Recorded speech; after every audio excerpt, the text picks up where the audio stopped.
the Task Management and Time Blocking Podcast, episode 26. You're someone who launches personal projects to improve your task management. You've made a number of changes in the past, but you haven't seen the impact that you wanted from each effort, from each improvement effort. Is there something going on that you cannot see? Are there some changes that are more fruitful than others? After all, you know a thing or two about systematic change, that seemingly small improvements can yield disproportionate breakthrough result. It applies to other areas of life, right? But how about your task management? How does it apply there? Tune into this episode to hear from me and my special guest, Danielle Baily, as we tackle this challenging problem together. I'm Francis Wade, and welcome to the Task Management and Time Blocking Podcast.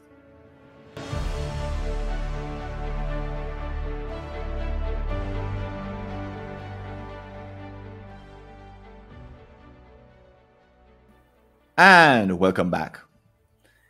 And as you can see, I have gotten Danielle Baily to join me as I promised.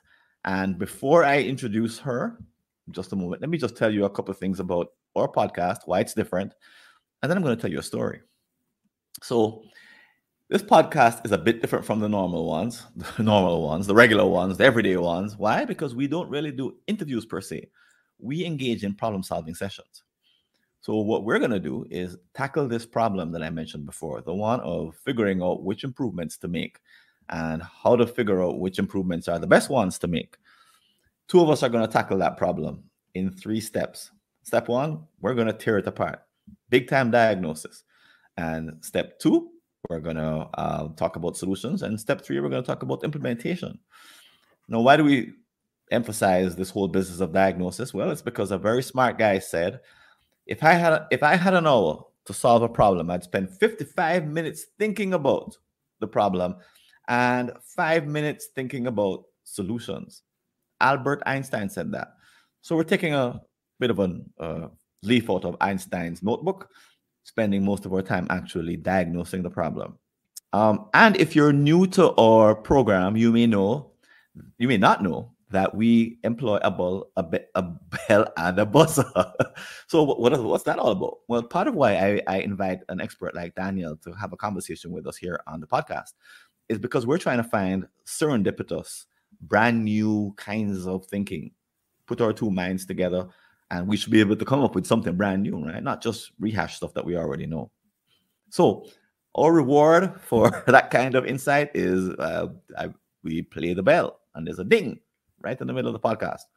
If we get to the end of the podcast and there are no bells, well, then we play a buzzer. And the buzzer doesn't mean that we failed with capital F. It just means that we didn't hit our particular outcome that we wanted. We didn't get to the highest level of what we hoped to accomplish. But chances are what we talked about was really valuable anyway. So let me tell you a story before I introduce Danielle. Sylvia owns a $3 million company. She's a hard worker and she takes her task management seriously, just like lots of CEOs.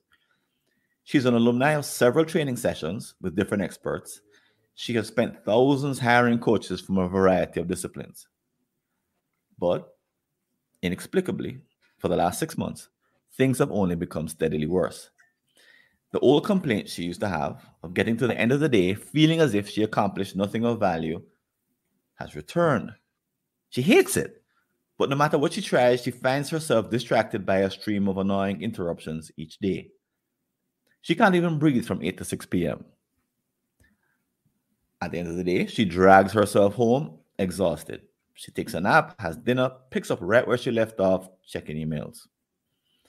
The funny thing is, she can list half a dozen improvements she's trying to make at any moment in time, or that she should be making. She has like a list, mental list. But she's afraid, unfortunately. If she can't continue leveling up and making improvements and doesn't get even better at her task management, in her mind, she could be stuck forever. And for someone who is highly driven like a CEO, being stuck forever sucks. But what she's supposed to do, try every app, idea, device, new practice that comes along until something clicks. Is she really? So let me introduce you to Danielle Baily. Dedicated to people and results, Danielle Baily aims to help find or produce useful, applicable, and cost-effective ways to bring practical efficiency to modern chaos. Danielle provides solutions for common business problems, for simplifying bookkeeping, payroll, benefits, and HR, to time management, process generation, prioritization, and implementation. And Danielle is dialing in all the way from Norman, Oklahoma. Welcome, Danielle. Hey, thanks for having me on today. It's a pleasure to have you here on our podcast. We're worldwide. We're on no, not quite opposite. I'm here in Kingston, Jamaica. You're there in Norman, Oklahoma. It's hot here. It's probably not hot there anymore, I don't think, or Not so not so much. I much. mean, it's not cold yet, thank goodness, but it's not hot anymore. All right, great. So, opening comments. What do you think about Sylvia and her case? I think that when we get to these certain points, and maybe we need to kind of look at ourselves, but when we get to the point to where we're going home and taking a nap and then working again, so I think we need to look at, what we're doing throughout that day to figure out what got us to this level and then how to get to that next level, because there's obviously a plateau here that isn't working. So, and Right. I think that's what we're going to discover today is how to move from one plateau to the next, ideally without trying every single idea, app, device, or new tip, trick, or practice that comes along.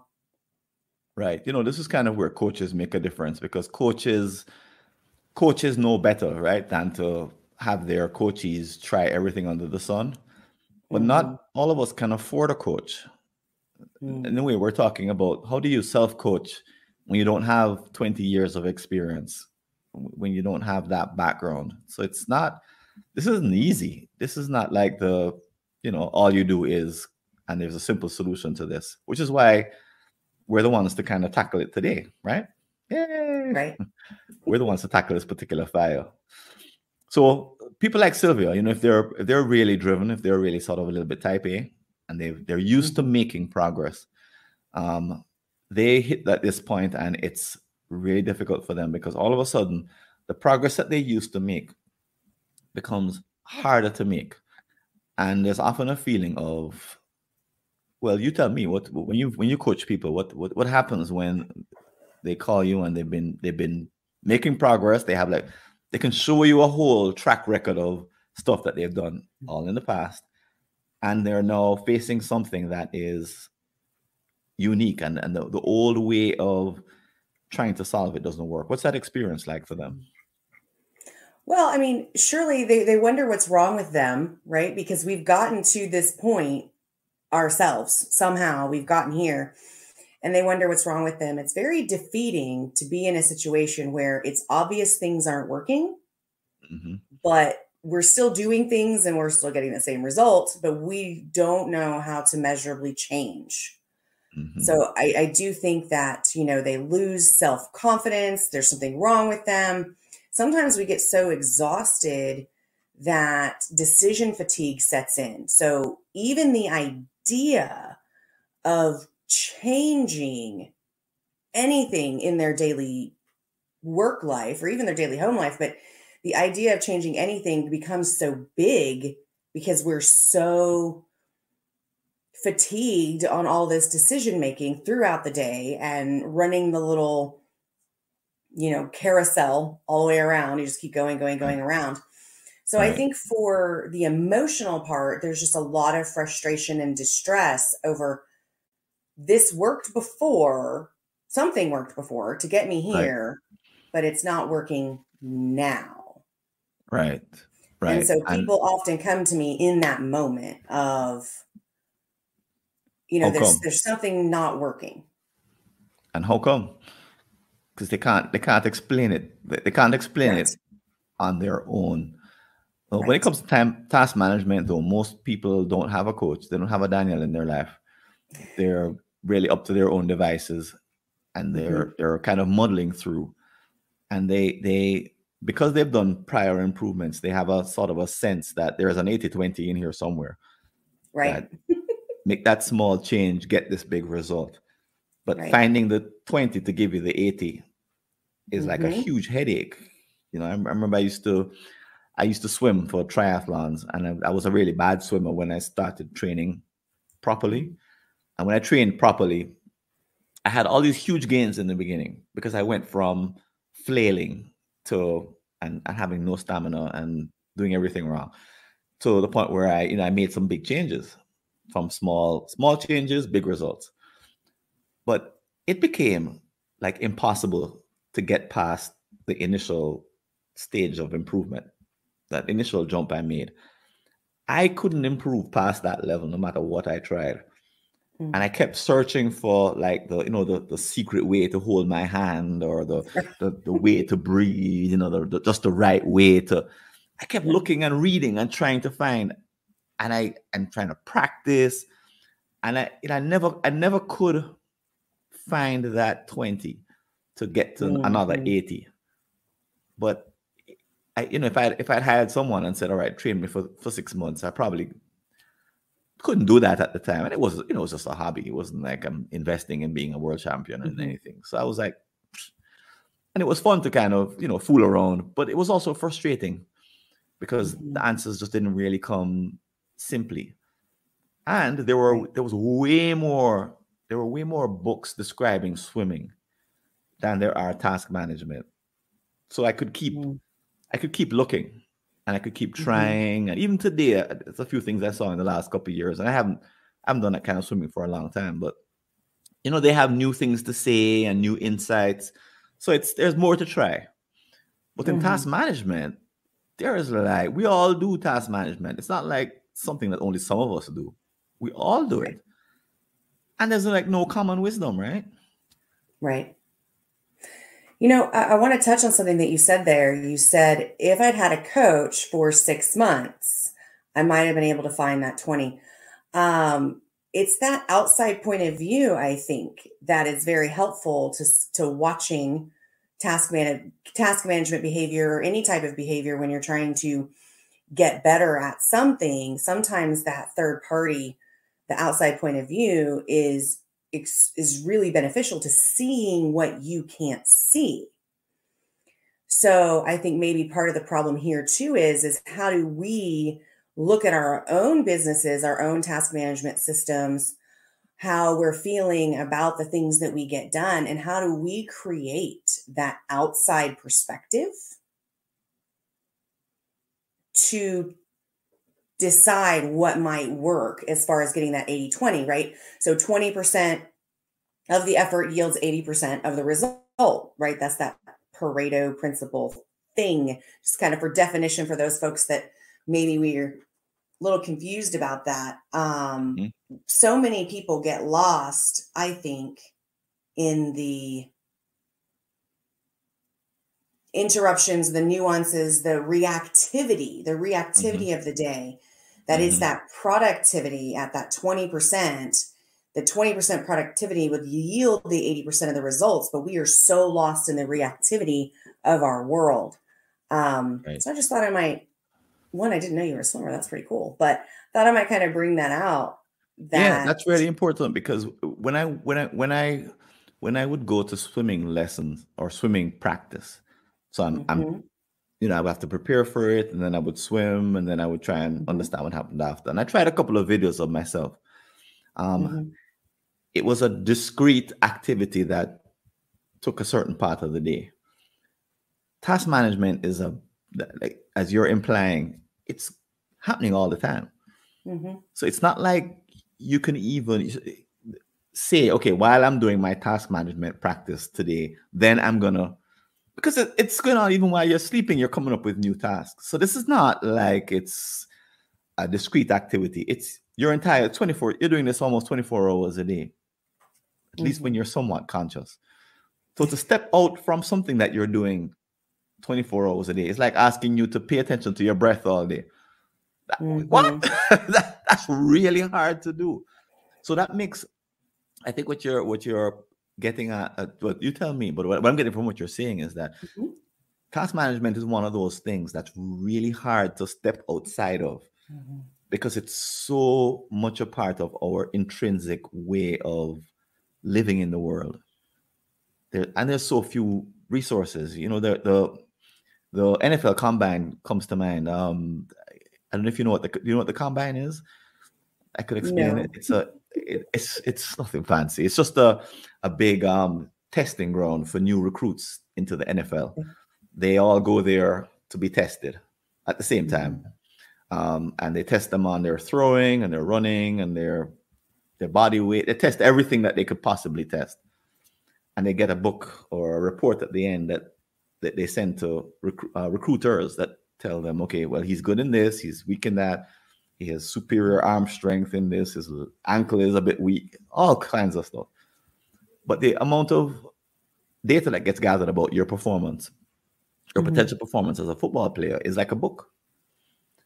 So in task management, we have we all do it and we all do it all day long, and we have nothing compared to Right. that body of knowledge and the outside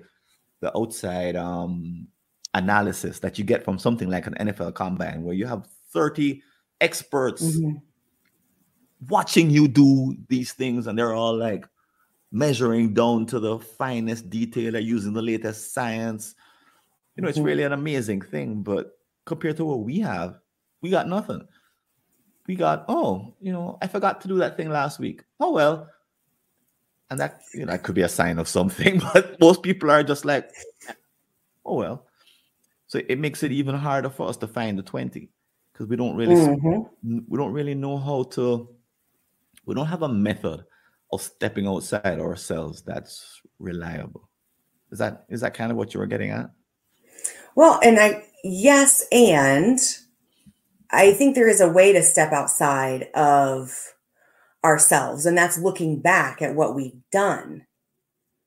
So a lot of people keep to-do lists, right? Task lists, to-do lists, whatever they want to call it. I prefer to keep a done list. So it's a snapshot backwards. So yes, my to-do list, when I get it done, right, I could check it off and move on. But I make a conscious effort to write down that I did it this specific day. Because I think that there's value in looking back at your behavior, what you've done and how you've done it. And if you're not logging how you're doing it or what you're doing each day, you can't go backwards and look. So I think Okay. that there's value in going back into your calendar and looking at what are the days, what were the meetings, how did you feel that day? Did you feel like you were successful or did you react all day long? So, for the sake of what we're talking about, can we come outside of ourselves? Maybe not in the moment, maybe not today, maybe not right now, but we can look back and see what we've been doing and make some hopefully non-judgmental. So this is what I'll have my clients do. I actually have them look back at what they're doing. And if they haven't tracked anything, I will have them track forward. Like, so starting today, we're going to track 2 weeks and then we'll look back and we'll analyze what you did with no judgment, right? So if you got on your phone and you played a game for 3 hours, let's look at the fact that you got on the phone and played a game for 3 hours. That's fine. Why did we do it? What were we avoiding? Because that's an avoidance practice. What were we avoiding? What would we do differently if we could? So tracking what gets done each day and then actually looking back can be our way of stepping outside ourselves to be that third party per se. You can't Right. come as Judgy McJudgerson on yourself, because if you played a game for 3 hours, don't judge yourself for it. Figure out how to change it, right? No Judgy McJudgersons here. No judgy McJudgerson. All right. Well, I want us to come back to the the business of gathering data like that when we get into the solutions aspect, because I believe that this is sounding like a part of the solution. But I think we just earned our first ding, because the insight that, Yay! task management is uniquely difficult and requires these non everyday practices in order for Sylvia to move to the next level. She's going to have to move her behaviors to and her practices to another level, because without a coach and without a natural form of data just kind of flowing into your computer from somewhere, she's got to do something very different in her behavior. So we'll talk about that in the solutions. But so when we check this, when we look at this at the solutions, we'll sort of try and convert it to something that you can actually implement and use. It may not be convenient the way, many solutions are not just, they don't just fall into your current habit pattern. They involve some brand new stuff. But there's a feeling in the background that this, and listeners, viewers, listeners, podcasters, you may think that this shouldn't be that hard. And I agree. Daniel, we should have NFL combine type stuff. We should have 30 experts we should have ways of managing or getting feedback on where the 20% is. Like something like email, for example. So most of us, 99.9% of us are using email, and we are suffering. We hate it. It's the worst part of the day. And the metrics that we get from email are like the number of unreads, and that's it. There's no information as to where to improve the way you manage your email. There's no standard approach. It's treated as if there's only one person in the world doing email. No, there's every single adult is using email, and they're all complaining. And there's no input. There should be organized, filtered ways to improve our task management, at least in areas like email, where it's already software, it's already being measured, and we should be getting feedback from our email system. It should be telling us every day, oh, by the way, today you did this, did that. You could improve this area. It would make your life much easier. Instead, we got nothing. So we should be able to get to this 20% through the aid of software like email. But in general, you may be having a feeling like, my God, this is getting to this 20%. It really should be. It shouldn't be this uphill battle. It shouldn't be this kind of mystery business. It should be like swimming, and it should be like football. It should be like other disciplines where progress is easy to accomplish, and there's lots of people who are focusing on the area. They're coming up with a gazillion measures. Not like we're trying to do it for the first time, but there is a feeling that I've never heard a podcast on this topic before, Daniel. This is the first one that I know of where we're even saying, hey, well, guess what? There's 20%, right? And everybody goes, yeah. And then we say, well, what is it? And then we all go quiet. We don't know what it is. It's different for everybody. That's all we know. That's the state of the art. The 20% is different for everybody. And we wish there were an easier way to find out what your 20% is. But guess what? There isn't. I mean, we don't really have good news coming into this diagnosis here, Daniel, do we? It's true. We really don't. But I think that kill ourselves now. I know, right? Just give us the buzzer. Let's move on. No, I really think that you hit on something there with it's different for everybody. And I think that like we talked about sports and swimming or in football or whatever, there is a standardized measurement of success. Like if you run this far, this fast, standardized measurement of success. If you swim this far, this fast, standardized measurement of success. But we as individuals haven't made a standard measurement for success for us, right? Who we are. So who we are is going to be dependent upon what will work for us, right? So I have clients that, their superpower is ADHD. Who they are, their 20% is going to look different, but we have to have a measure of success. So it feels like, whereas we can't make an answer for the overall. For someone like Sylvia, the story that we talked about in the beginning, for someone like her, it's, you know, what worked for her in the past,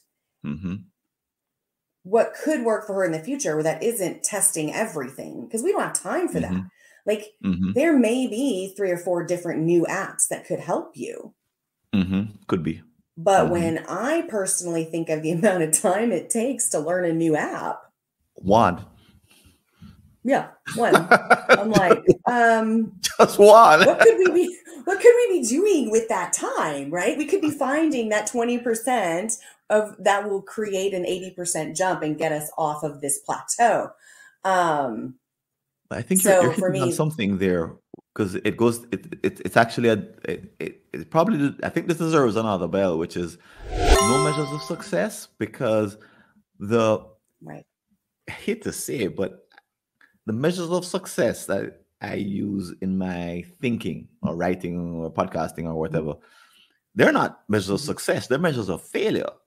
So we all know. So one measure of failure is, Daniel, I promised to send you the show notes within a week of the podcast being done, and I don't send it to you. No, that's a measure of failure, right? But that's a universal measure of failure. Whenever we promise to do something, whenever we commit to ourselves to do something or commit to someone else, same thing. But whenever we make an internal commitment to complete an action in the future and don't do it, that's a measure of failure that we can all agree on, right? So that's just one. But an email inbox of, pick your number, 10,000, 30,000, how many, whatever number of unread emails is also a measure of failure. Right? I think we could all agree that having that number of emails, unless they're filtered, unless that you're looking at your spam folder, if there is a possibility of there being an email in there, that 30,000, that could blow up your whole day, week, year, and you haven't gotten to it because you're not efficient enough at email, then we can all agree that that's a problem, that we don't want that. But again, that's a measure of failure. It's not a measure of success. So maybe there's something in here that says that we may have common measures of failure, but we have to work harder to get at measures of success. What do you think? I don't know that we have to work harder. I think it's that, humans, we have something called the negativity bias. And it's where we steer to the negative almost instantly, right? So we have to consciously move ourselves into positive thinking, positive behaviors. And so, yes, I think that defining what a standardized, measurement of success for me and my clients, it's all about alignment. To what their commitment might be. Right. What their goal is, like whether it's the immediate goal or the full end goal or the retirement goal or whatever. Right. It's aligning those activities. Right. So that implies that they need then a custom set of, and that's probably part of the problem, because if all you're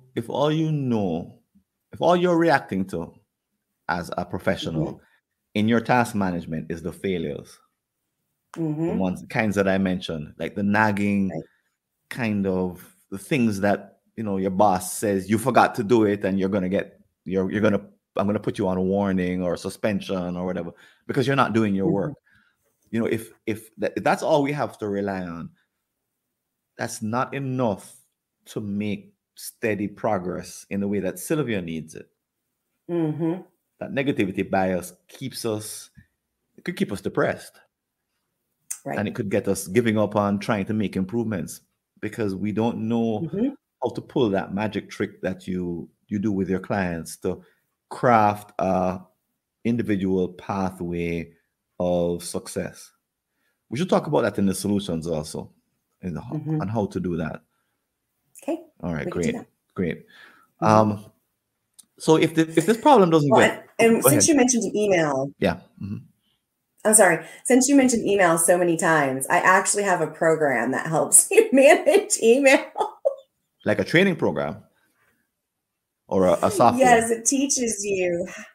Well, no, it's a manual system. It teaches you how to clean your email out and how to manage it in the future without deleting anything, because people get so weird about deleting emails. They're like, but what if I need it? You didn't need it from a year and a half ago. I don't know why you think you need it today.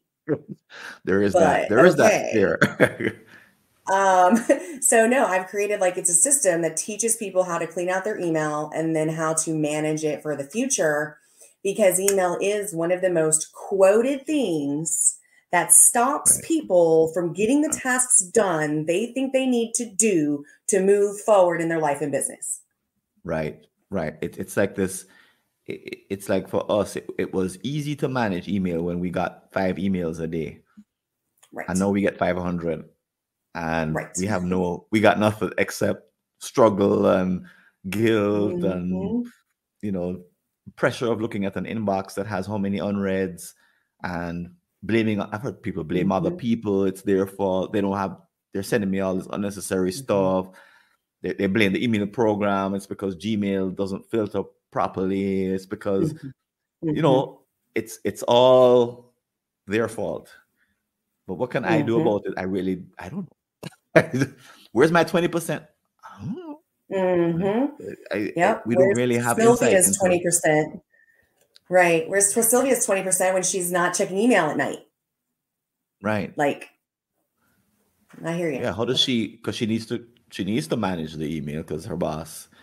I mean, there are things that she needs to put in place, but she doesn't have a schema for doing it. So let's talk about that Mhm. also. We have a list of things to talk about in the solutions. I hope you're Mhm. keeping good track because we don't want to skip over any of them. But for someone like a Sylvia, I've heard people say things like, "I don't want to get promoted because it's too much work at the Mm. next level." No, I hear that, and I always wonder. I'm not sure exactly what they mean by too much work. I know Mhm. they realize that they have the same 168 hours. Okay, Mhm. I think they're talking about not having to work on weekends, sick days, mornings, lunchtime, evenings, vacations, holidays. I think that's what they're talking about when they say that. But Mhm. they, they get themselves stuck because in their mind, my task management is at this level and there's no way to get it at a higher level. So that's it. I'm done. I'm baked. I Mhm. can't get to the next level. So someone like a Sylvia, her boss comes along and offers her a promotion, and she's like, uh. Mhm. Or she looks at the people who have been promoted, and they're dying. They're getting Right. divorces. They're having heart attacks. They're stressed out of their minds. They have no life. And there's lots of that, especially with COVID having kind of given us a shakeup. You know, we look at people at higher levels, and we think Mhm. that they're having to manage, they're having to do more work, or they're having to manage more tasks, and the toll it takes on their life is the price that I don't want to pay. So I give up. Mhm. Have you seen that also? Yes. Yes, and Hmm. I think that's indicative also of poor company culture and not having measures in place Hmm. that define what the roles really are. Because when people move up or when people think of moving up, they can only judge what the work will be based on what they have seen. And if the person that they have seen in that role takes on things that are outside of that role, because there's no clearly defined role, we're comparing um ourselves to something that doesn't actually exist because it's never been created, Hmm. because there's never been like a job description or a work instruction for Hmm. that level of management. So it feels Hmm. like it's poor management Mm-hmm. Poor organizational structure when Mm-hmm. you don't want people to move up, or when people don't want to move up inside your company. It feels like Mm-hmm. poor organizational structure. And it also feels like, back to this problem, like if we're already at a loss of confidence, we're already exhausted, we're frustrated, we're disappointed, we can't, quote unquote, can't make the things that we're supposed to be doing now, how are we going to do it at another level? Mm-hmm. Well, ideally, the things are going to be different if you're at a different level. That doesn't necessarily mean the skills you have won't move up. Mm-hmm. Or change. So I don't know. That's a tough one for me because it reads into so many different Causes. levels of issues. Mm-hmm. Like I know people, for example, they don't want to get promoted because to the first level of management because they don't want people working for them. Because when people work for you, Hmm. it means that if they don't do their job, you've got to do it for them, which sometimes is true. And Sometimes it's true. they're looking at the people that they who would report to them, and they're like, that they know what really goes on, and they see who does work and who doesn't, and they make a Hmm. judgment, and they say, no, thank you. So they Hmm. stop themselves, from moving to the next level because they don't see that growth. Carol Dweck talks about the growth mindset. They don't have a growth mindset Hmm. for their task management. It's something that somehow they know they do if you were to ask them. Hmm. But most people, even if you ask them basic questions around, well, are you using less memory than you did a year ago and more of your system? They were like, what? they, Yeah. they haven't even thought about that. Yep. Most not listeners to our podcast, because you're listening to a podcast like this, you've already started that journey and you're trying to use as little Hmm. memory as possible. But in the real big world, it's like, what? What system? What do you mean? What system? They don't have answers for how do I make growth happen for myself. So the 80/20 Hmm. is even beyond them because they haven't even thought of the very first improvements they could make. But Hmm. for folks who are listening to the podcast, they've probably gone through, like Sylvia, several cycles of improvement, Hmm. and they've tried different things, and they're plugged into enough sources that they hear lots of suggestions, but they Right. can't sort through where do I begin and where do I start. Um, Hmm. but the truth is, I don't hear a lot of people talking about this 80/20 business. Right. It's not a popular, well-worn point of view. David Allen didn't put it in his book. Um, I, I, Hmm. I think if we were to dig into his words, he would probably imply that there are some improvements that are better than others. I think everyone knows that, but he certainly didn't offer any advice as to, okay, do these improvements if you're at this Hmm. stage of your, if you're like a Sylvia, do these improvements. There's no sort of intelligent, here's the kind of improvements that you make, because you don't give the same advice to Serena Williams as you do to somebody who's Right. just beginning. Right. They you don't say the same things. You Right. depending on the level that a Sylvia is at, a CEO, there's certain things that they've conquered in order to become CEO. Hmm. As you know, when you coach somebody at that level, you don't give them entry level advice because they're like, I'm paying to hear what knew when I was Okay. For 18. what? Really? A lot of CEOs are the kinds of people who got these things. They taught themselves these things in their teens, right? Because Right. they tended to be high achievers and type Hmm. A, and they got how much on the SAT, and they were Hmm. valedictorian, and they were class football this and captain of the that and the other, and student council. They already had a lot going on when they were younger.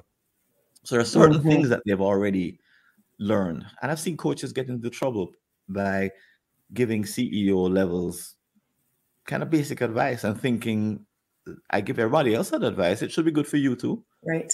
And they get Right. it all. I think it's like medicine that a broken foot is a broken foot. It doesn't matter who has the broken foot. It doesn't work that way, does it? Right. and honestly, again, it goes back to, I think, who that person is, because what steps have we tried? If we're really trying to change 20% of our activity to gain 80% more, Hmm. what have we done? Hmm. I think that's a big, Say more about measurement of that. success. Yeah, I think it's Say a some more. big, here we go, the standard measurement of success again. Hmm. Um, Knowing what we've done is that measurement of success. It works to a certain point. They have that saying, every level has its devil, right? Ooh, The nice one. Thank you. Every Thank level you. has its depth. I've never heard that Right. before, but it perfectly applies to what we're talking about. Yes. And so what worked for you? Well, you think when you're in this plateau area, right? When you're sitting here doing what we're doing, there should be an organized way to filter knowledge. Task management improvement should be normalized. And we're sitting here and we're thinking about all of these things. We need to think about, what have we done that worked? Are we still doing it? Hmm.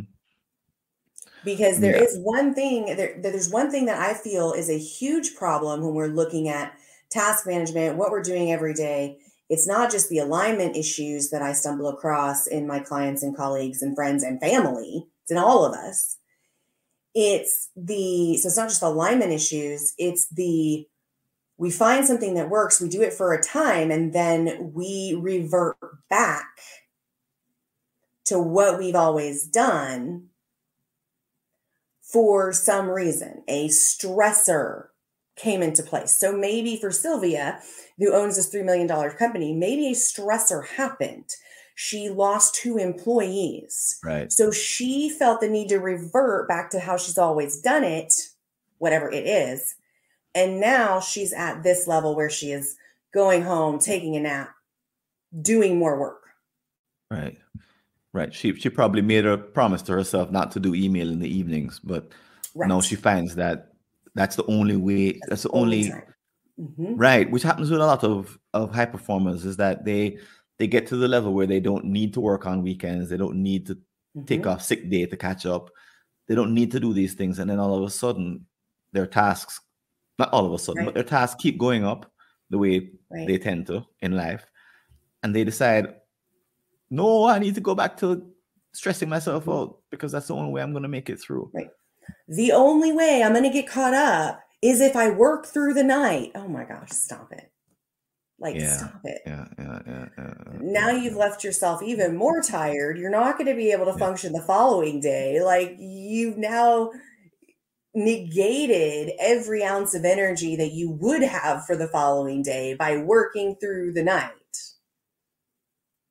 You And then it becomes you a become habit. ineffective after an hour and a half. Right, Just stop. right. So, sorry. And it's tough to stop yourself It when is. it kind of works the first time you do it. It works the second time, I and think it's an then illusion. I don't think it actually works. I think it's an works. illusion of working. Yeah, I think Mm-hmm, it's an illusion. mm-hmm. Um, because if it truly worked, it could be your 20%, whatever it is. Right, If it truly worked, it would be right, giving you 80% of your results, and it is not. So it is a short-term illusion solution. right, right. I think there's a bunch of them floating out there because they don't have the measures of success that you talked about. Mm-hmm. So you don't really know if that was the thing that worked. So you might try Mm-hmm. these experiments, but you don't know that they're experiments. You're just desperately trying something. And Right. then because the something seemed to work in the lack of information and data that you have, so then you keep doing it and you say, okay, I need to keep doing this. I had someone in a class once who was shocked to hear that it was a bad idea to try and keep all of her tasks in memory because she had it that that was a sign of her success. Right. That if she could remember all her tasks, then she was doing well. And I said, Mm-hmm. no. I said, no, Mm-mm. no, no, no, no. It's the opposite. Mm. No. She was She's going to shocked. be very disappointed as she ages. Mm-hmm. it's life just isn't gonna work out for her. She gets promoted, she has kids, Mhm. she Mhm. gets to I'm 50, how many? 6 or so. I think somewhere in there. I could see it. I could, thank goodness I'm committed to not use memory, because certainly Mhm. memory isn't what it used to be. And for tasks, memory for tasks is even worse than Mhm. other kinds of memories, because that's just short term Mhm. stuff. I don't even need to remember the task for more than a few days. And Mhm. trying to remember that way is just, it's just astounding, the kind of things that, oh my God, how did I forget to do that? How did I walk past the thing I was supposed to take as I went out the door? And the thing was right there. I stepped over it in order to get to the car to leave, and I forgot it. Well, I mean, half So the battle's done. At least you got it there. At I least you got got it by myself the there. front door. I mean, Yeah, I went to the front door. No way other that way to get out of the house. So at least half the battle sometimes, getting the thing by the door and getting yourself by the door, two at the same time. That's a big, big step. Right, right, right. Now my thought is that if we can give someone like a Sylvia Mm-hmm. uh, a 20%, a clue as to how to find the 20%, then Mm-hmm. the future might not be as fearful. Right. It might go back to being rosy. When you're Mm-hmm. school really does kind of lull us into that. When I get to the higher grades, then I'll be able to, because everyone is in the higher grades. So you can see Mm-hmm. nice, you're in kindergarten. As you look forward, there's 12 more years of, and if you add college to that, there's years of just Mm-hmm. kind of following the yellow brick road, and it's nice and laid out for you, and it's nice, right? It's easy. And then we get to our first job post college, and all of a sudden it turns into like murk, because now it's Mm-hmm. all over the place, and all of the nice clear markers that we had have gone away. All the feedback disappears. All of the measures of success, oh, money, that works Mm-hmm. for a while, and then money, not sure Mm-hmm. that's not really quite it. But we don't know how to manage ourselves as human beings who create challenges for ourselves.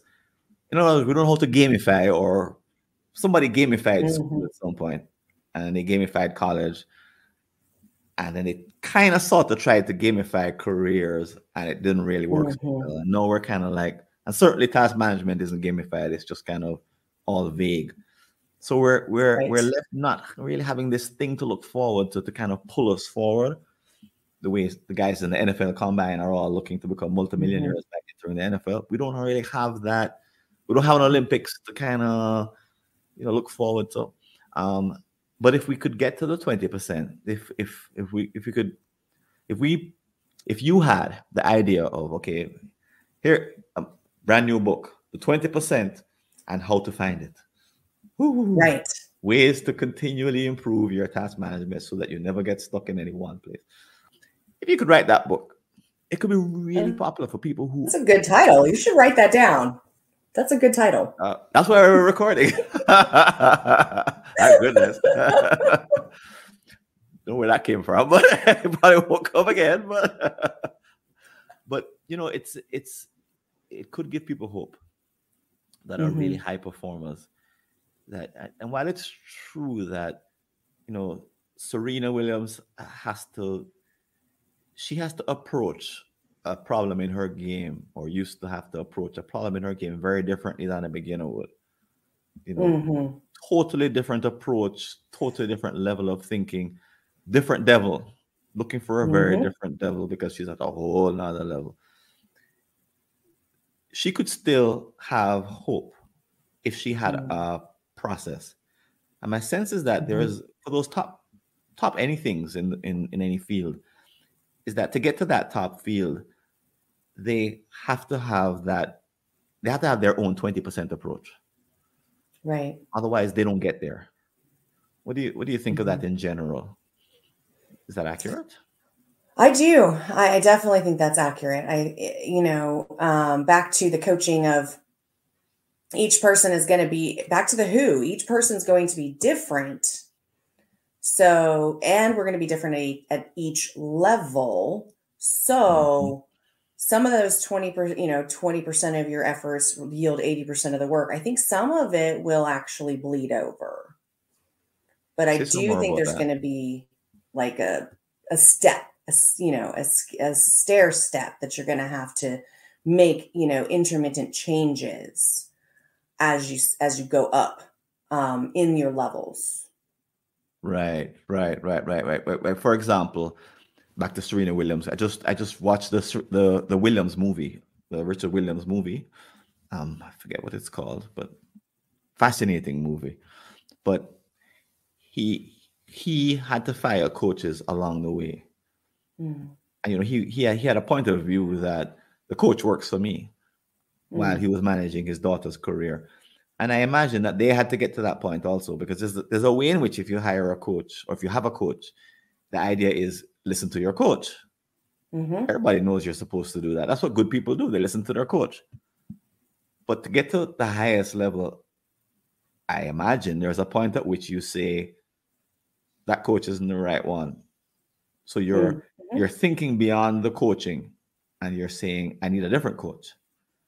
So you're now taking charge of your feedback, and you're looking for a different way of getting that feedback. Understanding that feedback is important, but you're not getting it from that person anymore. You're going to get it from somewhere else. So you're the Right. one. So that's a skill, for example, that could get you out of the 20%. Sorry, get you to Mm-hmm. the 20% and Mm-hmm. out of the 60. Because if you listen to the same coach and the same coach and the same coach and the same coach, and that coach doesn't really grow and doesn't change his or her point of view over time as you rise through the levels, then Right. you could really easily get stuck, because that coach keeps telling Right. you what to do the same thing. You keep doing it and you get stuck. So you never ever get to the next level. So Right. maybe that's a part of it, is being willing to, and maybe this is getting into solutions now, changing the source of your feedback from, Right. and the source of the either direct feedback, or let's talk about the indirect feedback, but maybe the Mm-hmm. changing the source of your feedback is a ding also, is a bell, Right. because I've never thought that thought Right. before, but Mm-hmm. it could be a part of your progress if you follow Right. the. So let's get to the one that you mentioned about setting your own success measures. Mm-hmm. And Right. so can you give us some insight as to how that can be done with in the area of task management, and Sure. how you've done that with your clients? Yeah, absolutely. I think that, creating a standardized measurement of success for yourself has to do with goals, right? The goal setting is a huge market. I mean, you could probably Google goal setting and you get, millions of hits and results and articles and things like that. Mhm. But we don't know that we have been successful unless we meet a goal of some sort. Mhm. So, I set a goal in 2019 to record one webinar a month for 2020. Mhm. Okay. That was the goal. That was the measurement of success. So if I wasn't working on the tasks that needed to be done to execute one webinar a Mhm. month per month Mhm. for Mhm. 2020, then Mhm. there's my measurement of success. I was not doing those tasks. Mhm.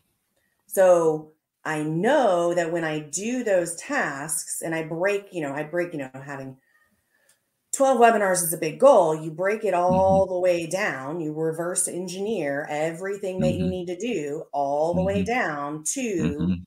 daily, weekly, monthly tasks. Mhm. If you execute that daily task, Mhm. because it's in Mhm. line with your success measurement, Mhm. you're going to be successful. We just Mhm. have to do one task after another. Mhm. So the standardized measurement of success starts with the goal, Mhm. right? And then reverse engineering all of those tasks all the way down to that. I call it reducing tasks to the ridiculous. Mhm. Like, yes, I know that the goal is, I actually have a client, her goal is to create a masterclass. Okay. We need to reduce that down to the ridiculous. I mean, we need to outline ideas. Well, Danielle, I have the idea. No. Outline ideas, because then the second masterclass might actually come out of that basic idea outlining session, just that very basic action. And then as we move forward and we do these tasks, we know that we're in line because we've reverse engineered all the things that we need to do. So that for me is what I mean as a standardized measurement of success. It's going to be different for each person, but it's a goal that we can reduce the tasks to the ridiculous. And we can know every single day when we complete this, we're going to have success. We just have to complete the task. So that's a good one. That's a really good one, because the you're tying a few things together which are sound unique to my ear, which is that you've got to devise your own. Well, we'll back up and say, given that one size doesn't fit all, and given that there's a different devil for. I love this one. I'm going to use this forever. There's a different devil for every level. Oh, that's like the best. Given that, therefore, you must create your own success measures. So it forces you to create your own. When you create your own measures and have some discipline in, or some method of it automatically being measured, or it gathering, however, whatever the feedback is that tells you that it's being measured, you then go back and figure out the tasks that produce that outcome. And now you can measure and track those. So you go from the high level and you backtrack, I think you use the word backtrack. Reverse engineer. Engineer. You reverse engineer the outcome into its component tasks. And then you can manage the task on a daily basis. I have an example of that in my own life. So I write a column for the newspaper here in Jamaica, productivity column and strategy. Both. I've done it for 10 years, and I've been only late on a deadline once. Wow. Like I do it every 2 weeks. So that's 10 times 20, 260 or thereabout columns. And one day I was a day late. It was it was a problem. But I got a call. And this is the first time and only time they've ever called to say, "What's up?" I think my deadline is on a Thursday and this was Friday, and they were like, it comes out on Sunday. So they're like, "What's up? where's your column?" And I said, "Oh, it's already done. I just want to have somebody look at it before sending it. Oh, it's just waiting. Oh, okay, all right. Well, as soon as you have it, send it. Just want to make sure that nothing had happened." And it happened the one time, and I made sure never to want it to happen again. But the feedback that I get from the entire activity is my article comes out on Sundays in the newspaper. So every Sunday I open the newspaper, I look for the article that I wrote. And and even to this day, I still feel a little bit nervous. I shouldn't, right? It's been 10 years. But there's always like, did they accept it? Of course they accepted it. It's 260 times they've accepted it. They never even questioned anything I've written, which I don't understand, because I think some of it's. But anyway, I open the paper and I'm always like, "Oh my God, did it come out this time?" So I have that feedback that I don't control. I don't measure whether it comes in the newspaper or not. Right. So there's that. I don't know if it's gonna. There's at least a little bit of question whether it's gonna come out or not. And I open the paper and I look. So there's that external measure, that success measure. And then to accomplish that result, I have a routine. And then to reverse engineer, as you said, I send it by lunchtime or so on a Thursday. Mm-hmm. I revise it on the Wednesday. I revise Mm-hmm. it for about an hour to half an hour. Revise it on the Tuesday, and I draft on either Monday morning or Sunday night. Mm-hmm. So it's like stone in my Mm-hmm. mind. And those are the I know they're in my schedule. They're time blocked completely, and in the background during every other day or every moment of every day, I'm writing down ideas for future columns. So I have a long list, I have a Mm-hmm. backlog of ideas for future columns. And probably some of what we talked about is gonna like this devil business is gonna make it into a column. I can promise you that that one is such a good one. I'm like, oh boy. I want to give my readers that one so that they can stick that one in their heads and keep it. That one's Mm-hmm. gonna make it. But I capture all the ideas, so I have a Mm-hmm. backlog of ideas. I'm not short of ideas. I I can keep I can stop now and keep Mm-hmm. writing. But it I'm trying to illustrate the outcome, the reverse engineering, Mm-hmm. and the actions that I could take each day. Because if I get to Right. Tuesday, and this has happened before, and I have nothing, I'm now in a problem. Or if I have scheduled something on Thursday where I can't send my Mm-hmm. article, I need to send the article on Mm-hmm. Wednesday, then I need to change something up. So I'm aware when it's off. I'm very Mm-hmm. aware when it's off. My wife does my editing also, so she's aware too. She's like, "Where's my article? Where's the article?" Because she Mm-hmm. does the last edit on Thursday morning. She's my sanity check, so she Mm-hmm. wants to know, where's the article? You know, Mm-hmm. you haven't sent it to me yet. What's the story? So when I'm off, I can tell.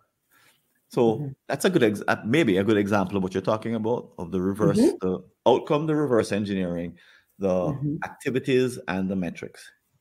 Right. Mm, I think what you're proposing is that method could be Mm-hmm. applied by someone like a Sylvia. Right. Right. She could create whatever that measurement of success is, whatever that goal is, reverse engineer it to the tasks to be done daily, weekly, monthly, quarterly, whatever.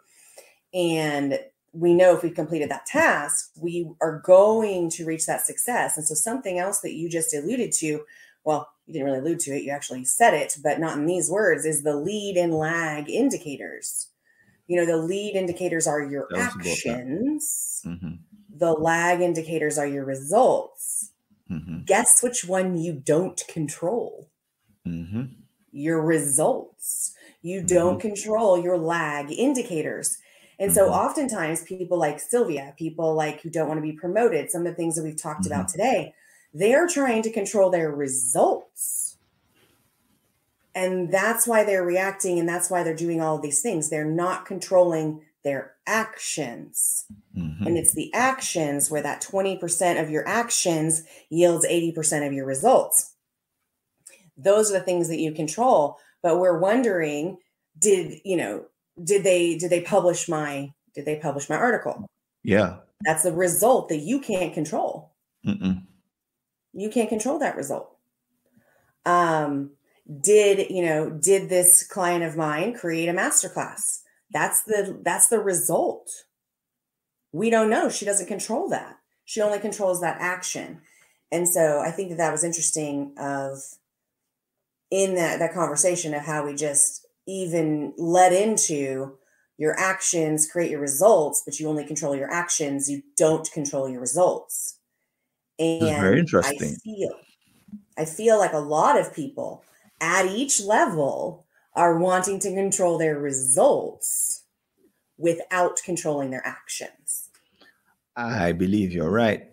And I suspect this is going to be another podcast episode because we're at the end of our. I don't know what happened to the time, Don't know what but happened. we're like this is like an hour. We're like we're because the next episode of our time together will probably we could focus on this notion that you just introduced of results, Mhm. creating results, outcomes that you can't fully control, and Mhm. have that be the because you want to have some kind of independent results, like in sports. That's what makes is that you're in a game in which the outcome is not completely under your control. It's due to the other players, it's due to other things. But that's what makes it the thing interesting, right? If it's all under your control, then it's not interesting. Mm-hmm. Well, It's not measurement. compelling. Measurement makes it interesting. Right. But you can Keeping measure the things that you score have under makes it control. interesting. Mm-hmm. And Mm-hmm. those things are boring. Those things are like, Mm-hmm. I can, I've gotten that. Once you've gotten to a particular level, it becomes less interesting. And maybe that's a part of why the level, Mm-hmm. the level and the devil is Mm-hmm. is interesting, because once you've become accomplished at a particular activity, even if it used to be uncertain.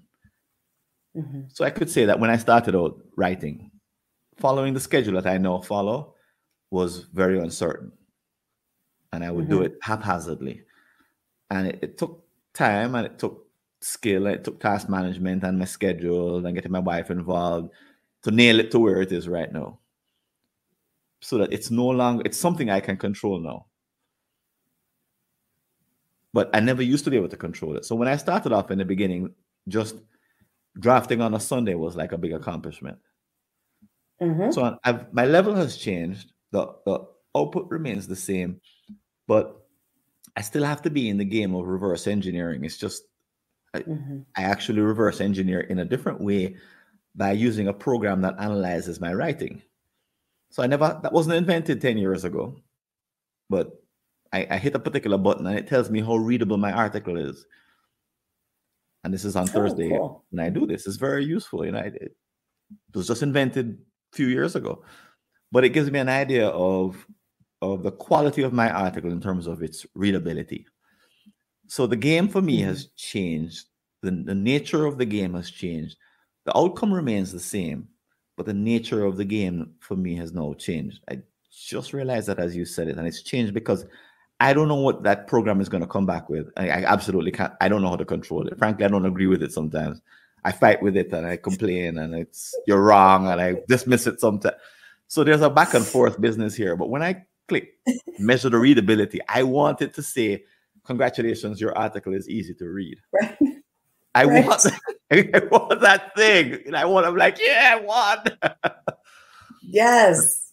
But this is There's our next. Now there's a measurement of success. That's another measurement of success for you, Exactly a even measurement in of the success. process. In the process, right? Mm-hmm. Boy, So I think we've made some ground here. I know, because I know there's another episode for us to book. So don't go too far away, Miss Danielle Baily, because Awesome. we'll be picking up where we left off here to talk about measures of success and the nature of measures of success. Because I think you've come at this from the point of view that we can't talk 2080 if we don't know what the measures of success are. Right. So we've kind of got to go to the foundation of this thing Right. and unfortunately, as you said, they're different for each person. So we're Mm-hmm. trying to get our listeners to figure out their own measures of success in their task management. And once they do that, then 2080 makes more sense. Right. Well, that's amazing. Boy. So Danielle Baily, where can people get a hold of more of your wisdom?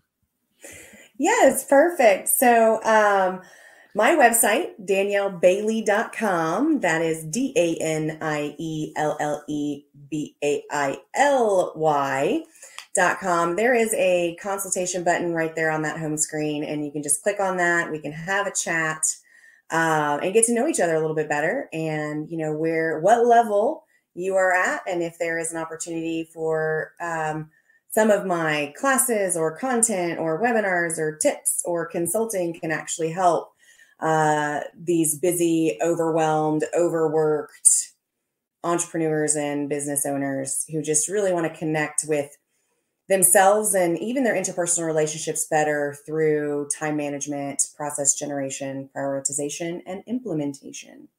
So there's that schedule consultation button right there on my website, daniellebaily.com. And I love to chat with people and get to know them. Great. I can recommend, guys, this is not just a matter of calling up somebody who's really bright, smart, has lots of solutions, and can think on the fly. Daniel is also fun to talk with. So I can tell you, it's like you get the brain part and you get the fun part. And Thank talking you. with her is so special. Daniel, thanks for joining us. And guys, keep listening. I'm going to tell you some more about our upcoming shows and some other details.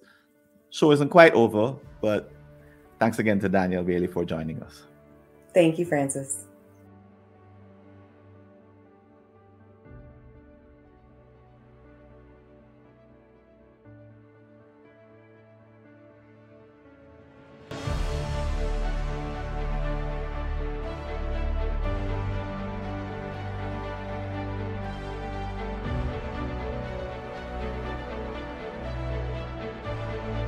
Virtual Summit. Here's a 25% instant saving on your purchase of any ticket or content package. Simply visit timeblockingsummit.info/subscribe-to-podcast. And here's a clip from our next episode with Dr. Brecht Atkins. Because at least in the story, that's the first book she read, or that's the first thing that she began to acquaint herself with.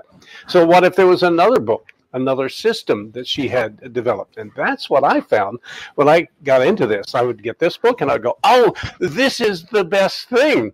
There's sliced bread and there's this, and it's the best thing since sliced bread, as the expression goes. And then I would look at another book and I would go, well, wait a minute, this book is different than this book. Which one is right? What am I supposed to do?